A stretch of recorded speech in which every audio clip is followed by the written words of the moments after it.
Assalamualaikum warahmatullahi wabarakatuh. Apa khabar anak-anak semua? Pada kali ini kita akan belajar pendidikan syariah Islamiyah tingkatan 5 bagi bidang ayat hukum. Bab 1 iaitu menjauhi riba. Ayat Al-Quran yang berbunyi, Ya ayyuhalladzina amanu taqullaha wa dharu ma baqiya minar riba in kuntum mu'minin. artinya, wahai orang-orang yang beriman, bertakwalah kepada Allah dan tinggalkanlah saki baki riba, iaitu yang masih ada pada orang yang berhutang. Itu jika benar kamu orang-orang yang beriman.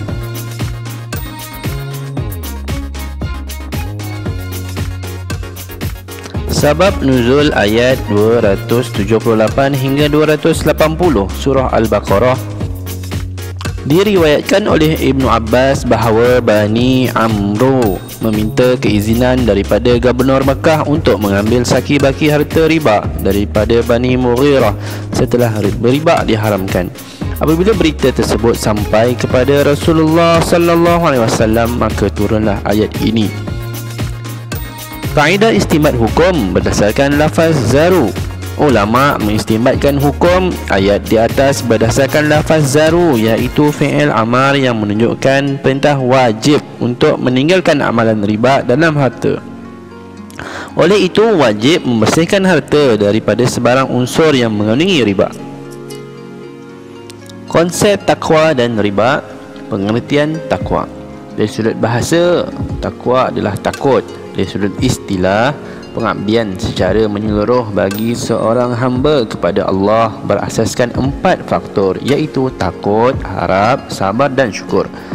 Bagi pengertian riba pula ialah dari sudut bahasa, lebih atau tambah. Dari sudut istilah, riba ialah bayaran secara berlebihan ketika melakukan bayaran kembali terhadap sesuatu pinjaman yang diperoleh peminjam. Riba terbagi kepada 2 jenis, iaitu riba al-buyu', iaitu riba jual beli, dan riba ad-duyun, iaitu riba hutang piutang. Bagi riba al-buyu', iaitu riba jual beli, terbagi kepada 2. Yang pertama, riba an-nasa', pertukaran barang ribawi dengan barang ribawi yang lain mempunyai ilah yang sama secara bertangguh. Contoh, membeli emas secara bertangguh atau berhutang, sama ada bayaran dahulu dapat emas kemudian atau dapat emas dahulu bayaran kemudian. Riba al-fadl, iaitu pertukaran antara barang ribawi yang sama jenis dengan kadar atau tukaran yang berbeza. Contohnya, menukar 10 kg beras biasa dengan 5 kg beras basmati. Walaupun kedua-duanya beras, tetapi ia berlainan kualiti dan harga, pertukaran mesti pada berat yang sama.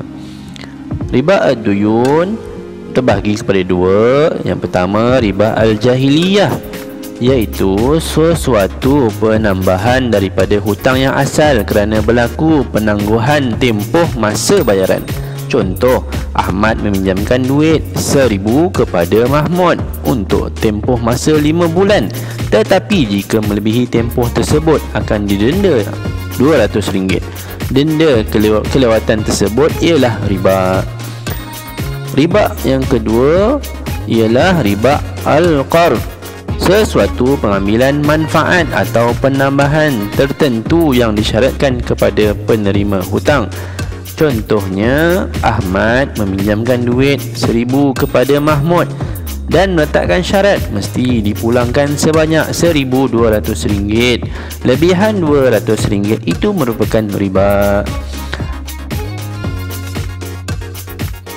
Sedikit trivia, antara contoh barang ribawi ialah emas, perak, gandum, tahmar, barli dan garam. Pengharaman riba. Hukum riba haram sebagaimana firman Allah dalam surah Al-Baqarah ayat 275. Wa ahallallahu al-bai'a wa harrama riba. Artinya, padahal Allah telah menghalalkan berjual beli, iaitu berniaga, dan mengharamkan riba.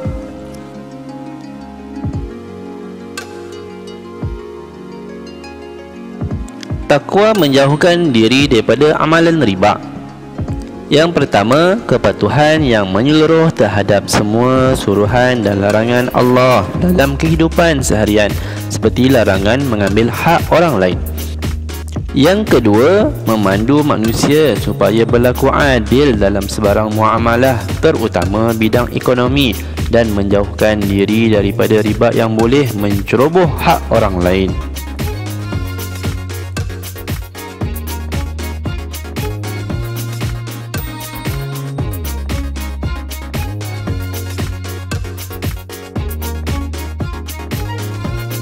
Kepentingan suruhan menjauhi riba.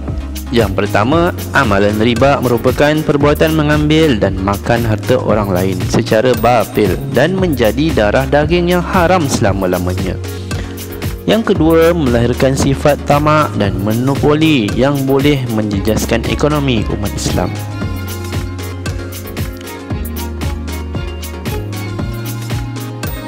Langkah-langkah untuk menjauhkan diri daripada amalan riba. Yang pertama, mengikuti perkembangan semasa tentang sistem ekonomi Islam.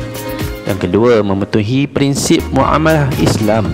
Yang ketiga, sentiasa menginfakkan harta ke jalan Allah Subhanahu wa taala.